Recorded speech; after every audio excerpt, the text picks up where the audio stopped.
Hey everybody, good morning. आज का हमारा ये दूसरा वीडियो है जिसमें हम लोग आज स्टार्ट करने जा रहे हैं जियोमॉर्फोलॉजी।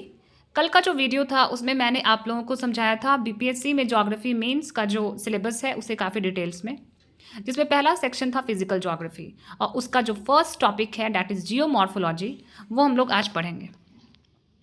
दोस्तों, मैंने सारे इंग्लिश टर्मिनोलॉजीज़ के बगल में हिंदी टर्म्स लिख दिए हैं, इससे आप लोगों को कोई परेशानी नहीं होगी। जो भी हिंदी मीडियम के स्टूडेंट हैं उनको भी इससे बहुत ही फ़ायदा होगा, इसलिए प्लीज़ बने रहें और मेरे वीडियो को अच्छे से देखें। It is going to help you lot. ठीक है, तो फिर हम लोग स्टार्ट करते हैं। जियोमॉर्फोलॉजी, इसमें हम लोग को 3 टॉपिक्स पढ़ना है। फर्स्ट है origin and evolution of the earth's crust, earth movements and plate tectonics, पृथ्वी के पटल का उद्गम तथा विकास, पृथ्वी का संचलन तथा प्लेट विवर्तनिकी। Second topic is volcanism, the cycle of erosion, Davis and Penck. मैं बता दूं कि ये क्वेश्चन बहुत ही इंपॉर्टेंट है बीपीएससी पॉइंट ऑफ व्यू से। थर्ड टॉपिक है हमारा fluvial, glacial, arid and karst landforms, rejuvenated and polycyclic landforms. इसमें हम लोग टाइप ऑफ लैंडफॉर्म्स पढ़ेंगे, लाइक नदी संबंधी, बर्फीली, शुष्क तथा कार्स्ट भू आकृतियाँ, पुनर्युविनत तथा बहुचक्रीय भू आकृतियाँ। तो सबसे पहले हम लोग जान लें जियोमॉर्फोलॉजी, जिसे हिंदी में हम लोग कहते हैं भू आकृति। ये क्या है? This is a study of changing nature of earth's crust. जब अर्थ क्रस्ट का जब फॉर्मेशन हुआ था उस वक्त से लेकर के अभी कर इसका चेंजिंग नेचर क्या है वो हम लोग पढ़ेंगे। Geomorphology is scientific study of landforms, मतलब क्या लैंडफॉर्म्स जो भी हैं उसका साइंटिफिक स्टडी करना। आई मीन उनके ओरिजिन के बारे में, इवोल्यूशन, मॉडिफिकेशन एंड फाइनली जब वो डिके हो जाता है तब। कह रहा है कि geomorphology has gone through 3 phases.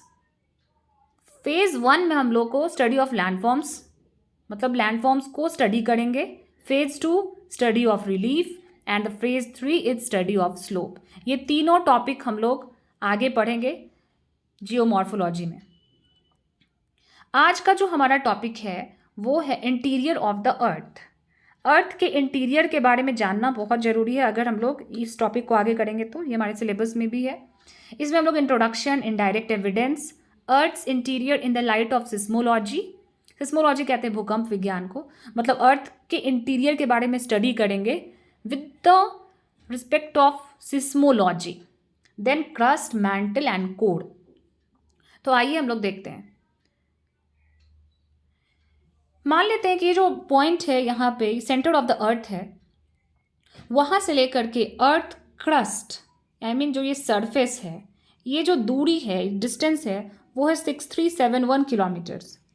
रफली इसको हम लोग 6400 किलोमीटर बोलते हैं। तो मतलब रेडियस ऑफ द अर्थ जो है वो ये हो गया। अभी तक इतना ड्रिलिंग भी पॉसिबल नहीं है और ये संभव भी नहीं है, क्योंकि अर्थ के अंदर का मैक्सिमम पोर्शन मैग्मा के फॉर्म में है, लिक्विड के फॉर्म में। वहाँ तक ह्यूमंस फिलहाल तो नहीं जा पाए हैं। अभी तक जो मैक्सिमम ड्रिलिंग है वो 10 किलोमीटर्स तक ही हुआ है, and that is in south Africa. Is it clear? Next topic है, कुछ हम लोग ये चैप्टर पढ़ने से पहले कुछ टर्म्स हैं जो कि जानना बहुत ज़रूरी है, जैसे कि टेम्परेचर, तापमान। पृथ्वी के अंदर हम लोग जैसे जैसे आगे बढ़ते जाते हैं, मतलब सेंटर की तरफ, तो टेम्परेचर रेट जो है वो हमेशा इंक्रीज होगा विद द इंक्रीजिंग डेप्थ। ठीक है, यहाँ कह रहा है कि due to high concentration of radio active elements in upper part, यहाँ पे ध्यान दे दीजिएगा आप लोग, radio active elements in upper part में कॉन्सेंट्रेशन के कारण होता क्या है कि it causes rapid increase in temperature. इतना ज़्यादा रेडियो एक्टिव एलिमेंट्स है, उससे कॉन्सेंट्रेशन के कारण वो टेम्परेचर बढ़ता जाता है। अकॉर्डिंग टू स्ट्रैहलर एक जोग्राफर है, उनका कहना था if the temperature rate increases in such a way then estimated temperature at centre should be 2200 degree Celsius to 2750 degree Celsius. अगर इस तरह से टेम्परेचर बढ़ता जाएगा तो एस्टिमेटेड टेम्परेचर जो है सेंटर में वो इतना होगा 2200 डिग्री सेल्सियस से लेकर के 2750 डिग्री सेल्सियस। दस द कोर में भी लिक्विड फॉर्म, और ऑब्वियसली अगर इतना टेम्परेचर है तो कोर जो है वो लिक्विड फॉर्म में ही होगा। तो ये इसको नोट डाउन कर लीजिएगा, और इसीलिए यहाँ पे कह रहा है कि इतने टेम्परेचर के कारण कोर जो है वो लिक्विड फॉर्म में होता है। अब आता है प्रेशर। टेम्परेचर का हम लोग समझ गए। मेनली याद ये रखना है कि as we increase towards the centre of the earth, मतलब जैसे जैसे हम लोग डेप्थ की तरफ डेप्थ जैसा सा बढ़ते जाएगा तो टेम्परेचर भी बढ़ेगा। दूसरा पॉइंट है प्रेशर। यहाँ कह रहा है कि इसको दबाव बोलते हैं हिंदी में। The overlying layer causes increases in pressure. Earth में जितना भी लेयर्स है उसके कारण क्या होता है कि प्रेशर बढ़ता जाता है और इसी के कारण मेल्टिंग पॉइंट भी बढ़ते जाता है विद द इंक्रीजिंग डेप्थ। यहाँ पे देखिए मैंने एक कैलकुलेशन लिखा है, आई मीन एक फिगर्स मैंने एक दिया है। डेप्थ अगर 1000 किलोमीटर है तो प्रेशर इतना होगा। डेप्थ आगे 2900 किलोमीटर है तो प्रेशर जो है 3000 to 4000 kb हो गया। 5000 किलोमीटर में 3000 kb है। तो इस तरह से प्रेशर भी है जो कि डेप्थ के साथ बढ़ता जा रहा है। अब आगे आते हैं डेंसिटी, मतलब घनत्व। Average density of earth is 5.52। Upper crust में 2.7 से 2.8 होता है। दस density increases with depth and core should be made up of heavier material.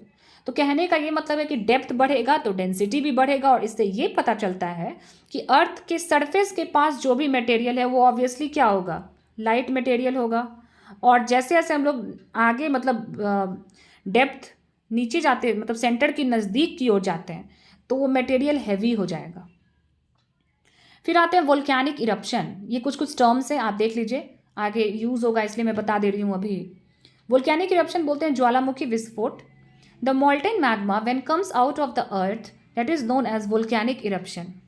जब मॉल्टेन मैग्मा अर्थ से बाहर निकलने की जब कोशिश करती है तो उसे कहते हैं ज्वालामुखी विस्फोट।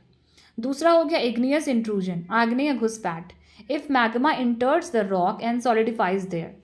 मैग्मा जो है वो रॉक में घुस जाता है और वहाँ पे जाके सॉलिडिफाई हो जाता है, that is known as igneous intrusion. Next है सिस्मोलॉजी। ये बहुत इंपॉर्टेंट है, ध्यान से भूकंप विज्ञान बोलते हैं इसको। The science which deals with earthquake and related phenomenon. ये जो हम लोग इंटीरियर ऑफ द अर्थ पढ़ रहे हैं इसमें सिस्मोलॉजी से ही हम लोग को सारा इंफॉर्मेशन मिलेगा आगे। Volcanism and seismicity gives information about Earth's interior, but most authentic information is given by seismology. Is it clear to everyone? ठीक है, तो आगे बढ़ते हैं। ये एडवर्ड सोएस एक जोग्राफर है, उनका व्यू देख लेते हैं कि वो अर्थ के इंटीरियर के बारे में उनका क्या कहना था। He divided the interior of the earth into 3 layers. उन्होंने 3 लेयर में डिवाइड किया। अपर लेयर जिसको सियाल मतलब अपर लेयर में एलिमेंट्स जो है SI फॉर सिलिकॉन है और एल्यूमिनियम है। इसका थिकनेस मैंने लिख दिया है, डेंसिटी भी लिख दिया है। इंटरमीडिएट लेयर सीमा बोलते हैं उसको।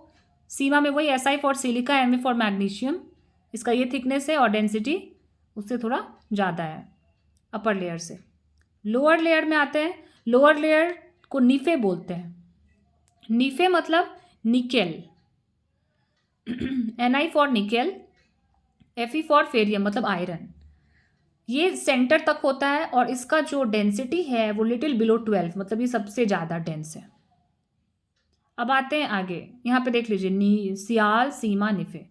तो ये था एडवर्ड सुएस का व्यू।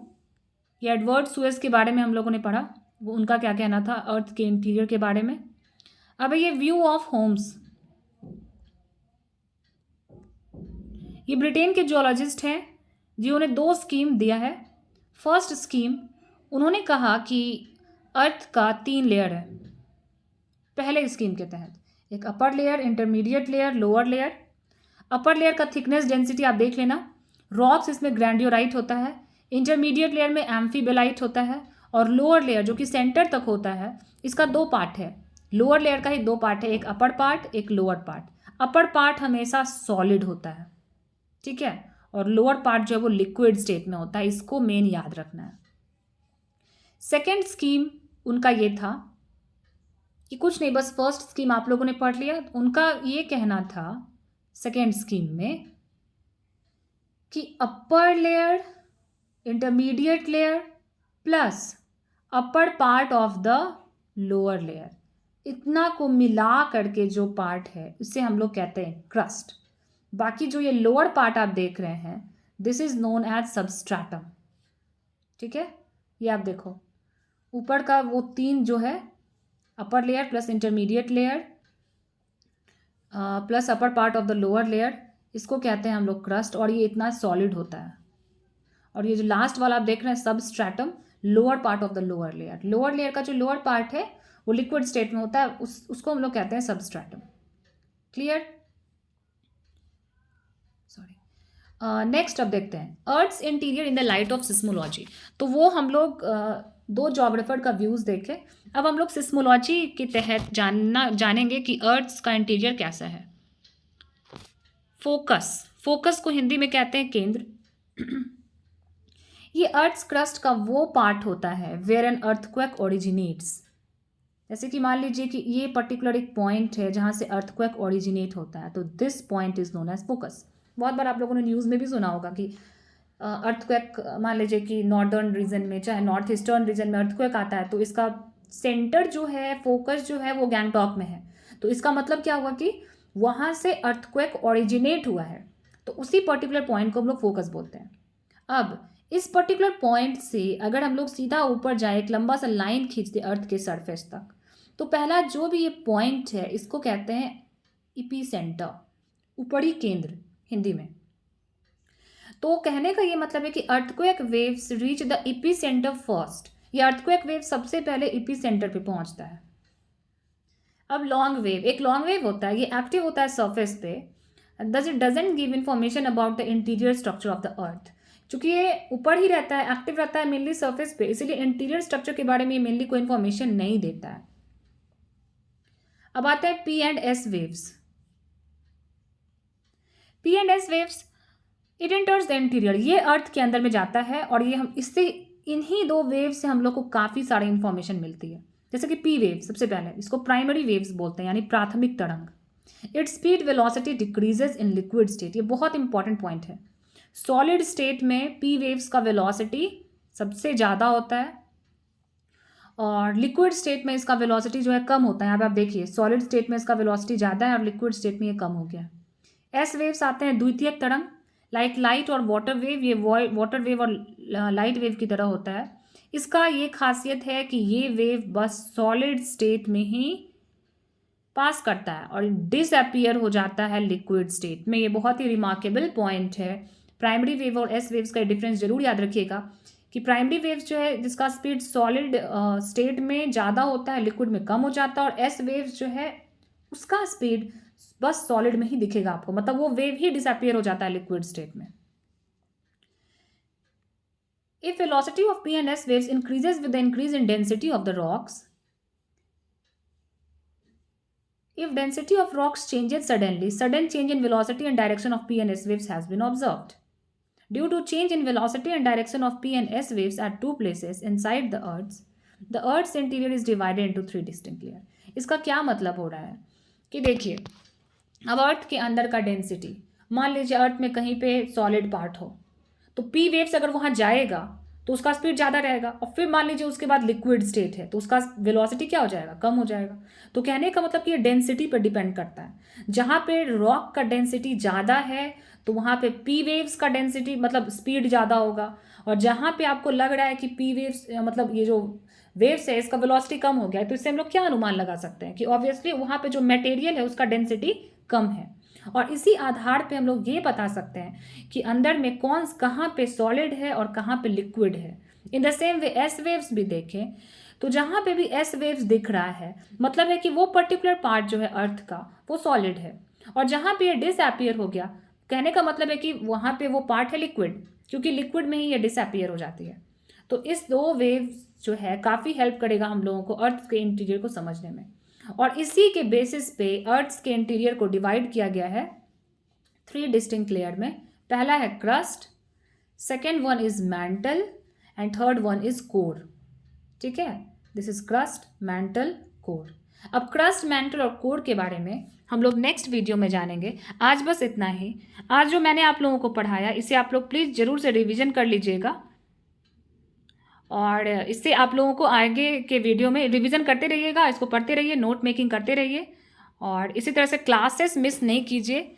और आप अगर लगातार इससे बने रहेंगे तो आई प्रॉमिस कि आप लोगों को ज्योग्राफी ऑप्शनल के लिए कहीं भी जाना नहीं पड़ेगा और कुछ भी सोचना नहीं पड़ेगा कि हम लोग क्या करें नहीं करें।